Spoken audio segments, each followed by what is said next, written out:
The American government does not trust Canada Border Services Agency. It now holds back critical intelligence from the RCMP due to corruption concerns. The truth behind President Trump's tariffs and threats about annexing Canada are revealed.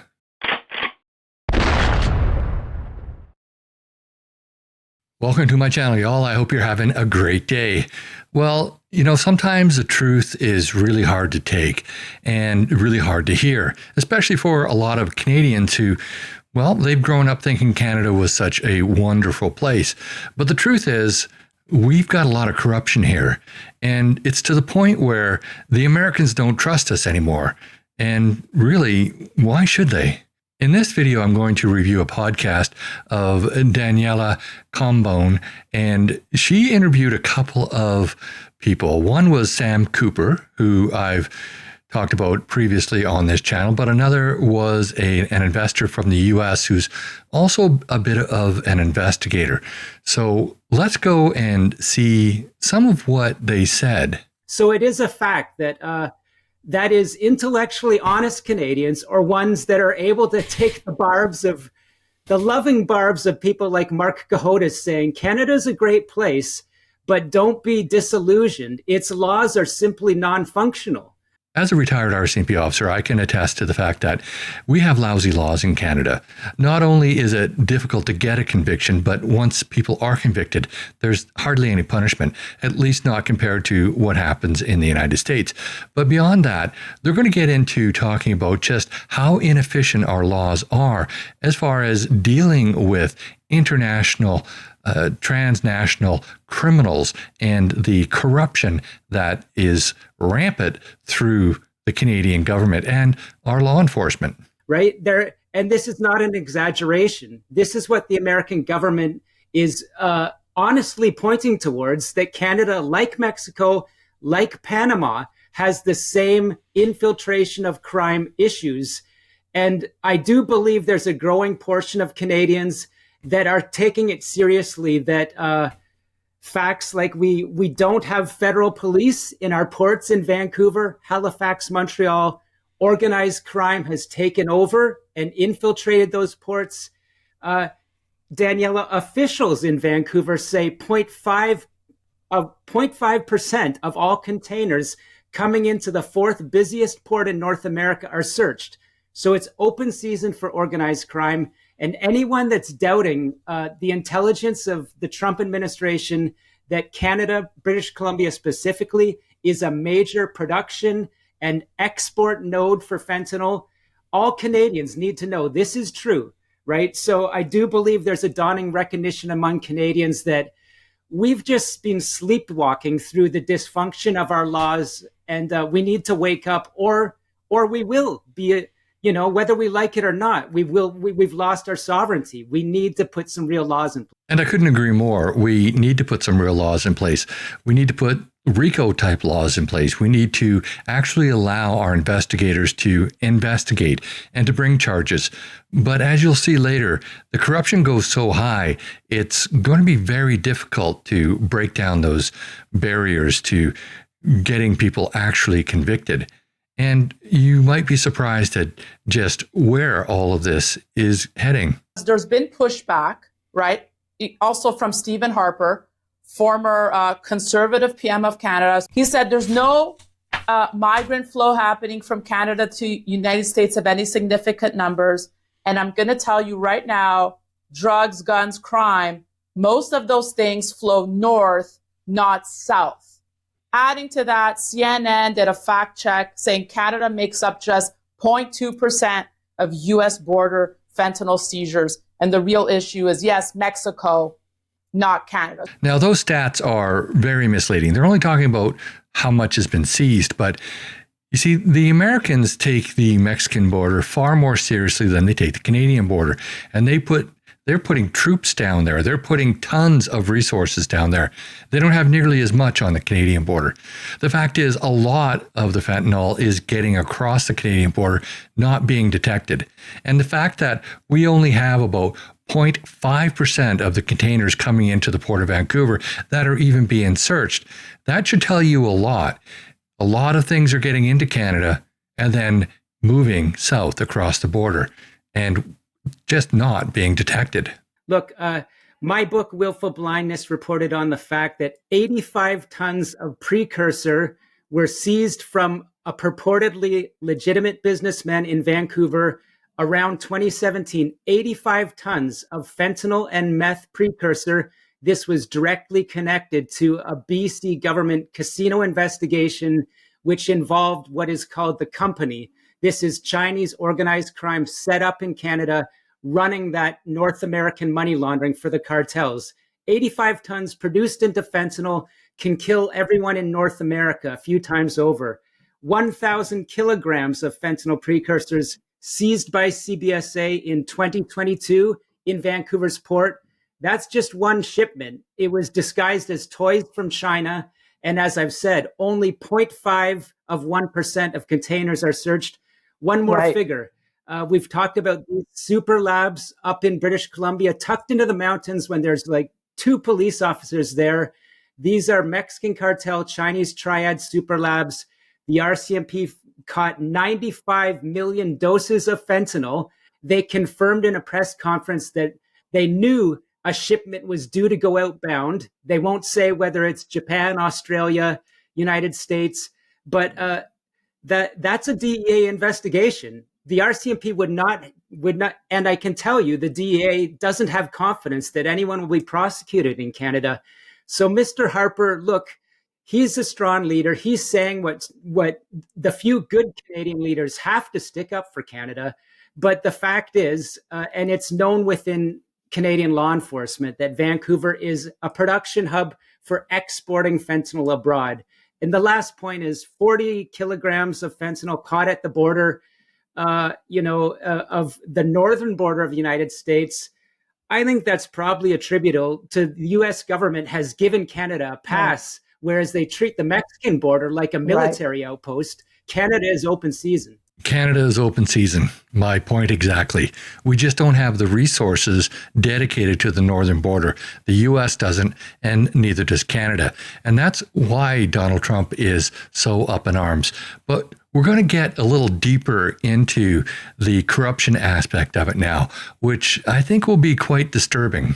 Sam and I were on a call with Canadian intelligence a few years ago, and they were ranting and raving, and I said, how many people in the last 20 years have been charged, prosecuted, and jailed for money laundering or money laundering offenses? And Sam was on the call, and it was like quiet, right? And one prosecutor type spoke up and said, 2.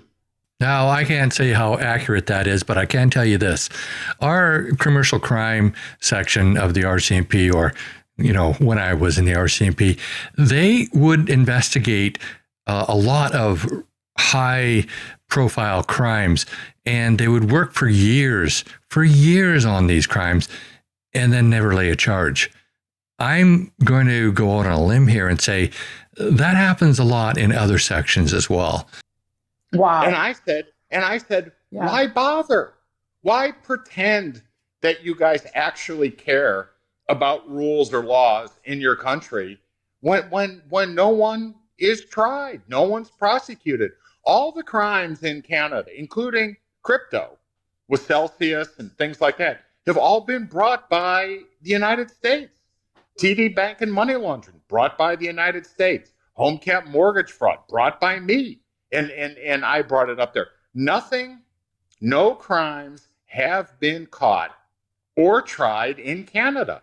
The government and the RCMP wants the citizens, and I call them the kitten and rainbow crowd, to keep this illusion going like everything's fine.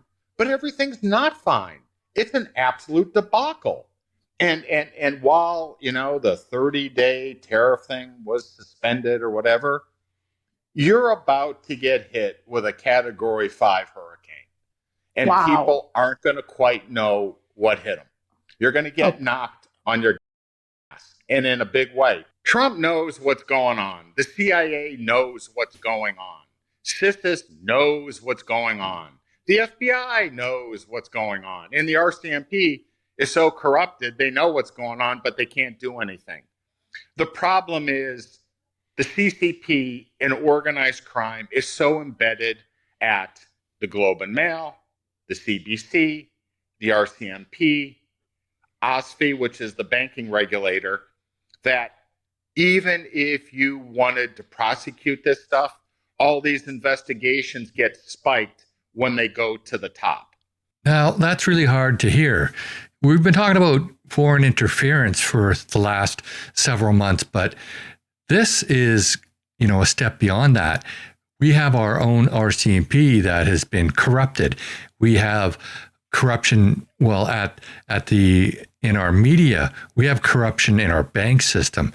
This is really difficult to hear, but it's something that we have to hear, and it's something that we have to take note of, because as he's saying, the Americans, they know all about this, and they want it to stop. When, you're 280 pounds and you lose 50 pounds, someone says you look good, you're on a diet. But then when you go and lose 100 pounds, everyone's worried you have cancer. And Canada has cancer. It is terminally sick unless everyone admits we have a major problem.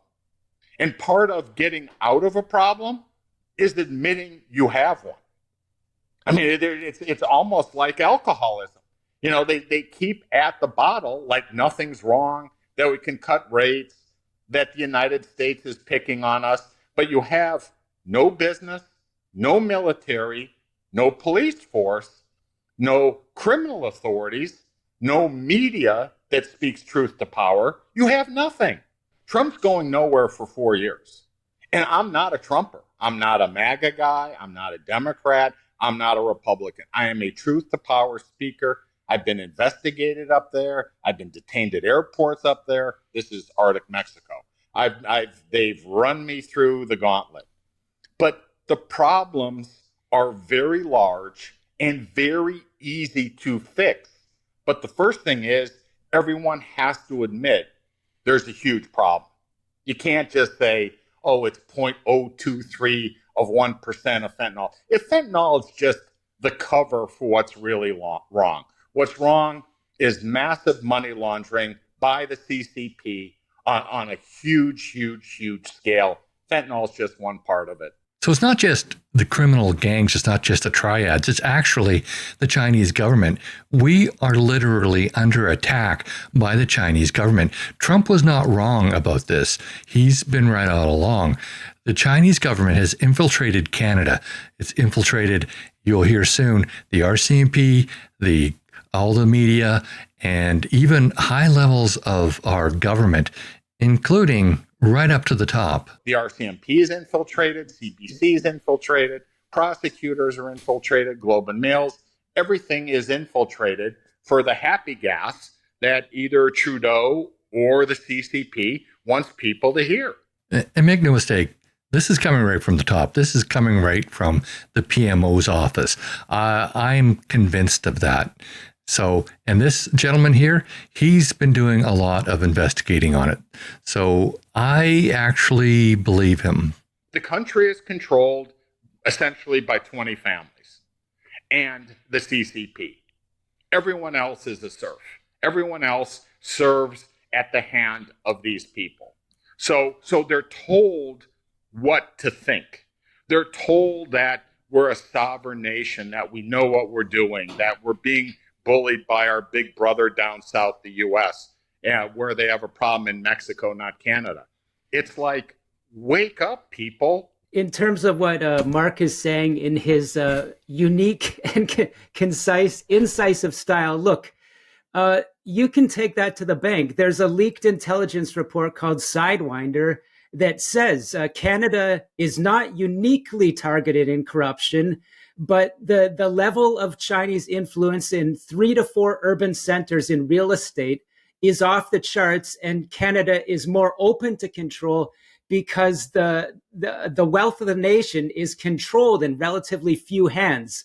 So match that up to what Marc just said with serfs, and look, in nicer language, that's what's said. This is why I say, look, Panama Canal, Rubio goes down there, and very quickly the Panamanian president says we will not renew our Belt and Road deal with China, and we're looking at putting out these Hong Kong tycoons running the very same shipping entities that the U.S. military and Trump are concerned with.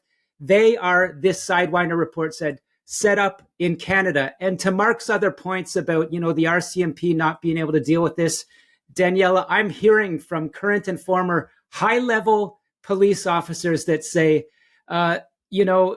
despite what the Globe and Mail or Daniel Dale at CNN are reporting about, 40 kilograms is it. No, Canadians have no idea the level of criminal money laundering running through our cities that's connected to this. So that's the issue. I just want to add, before we look, where do we go from here? What Marc is saying about a hurricane, that hurricane is going to hit us with 25% or more if we don't put a real fentanyl czar in place. That is someone with credibility, that the U.S. government, look, they're not going to be fooled if you put a Justin Trudeau office lackey in that position. They need someone that can assure the American government that the RCMP will work with the DEA if they want to put a wiretap on a triad boss or a cartel boss in Vancouver and Toronto, because it didn't happen before. The last point is, look, this U.S.-Canada strike force on organized crime, I believe the American government is going to want to see legal memorandums of understanding signed with Ottawa saying this isn't just pretty language to put off a tariff.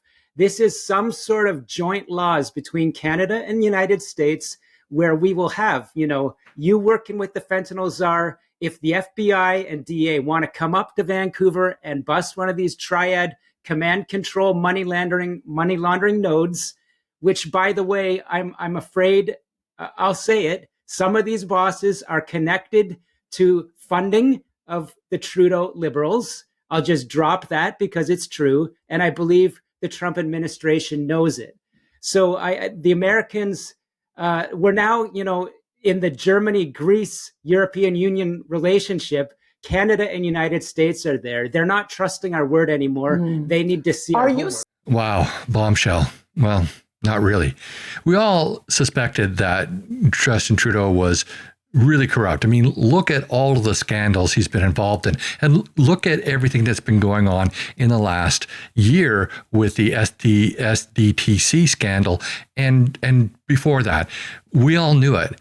But now we have this really respectable investigative reporter who's coming up with these allegations that he's actually funded by all of these crime networks, directly by the CCP.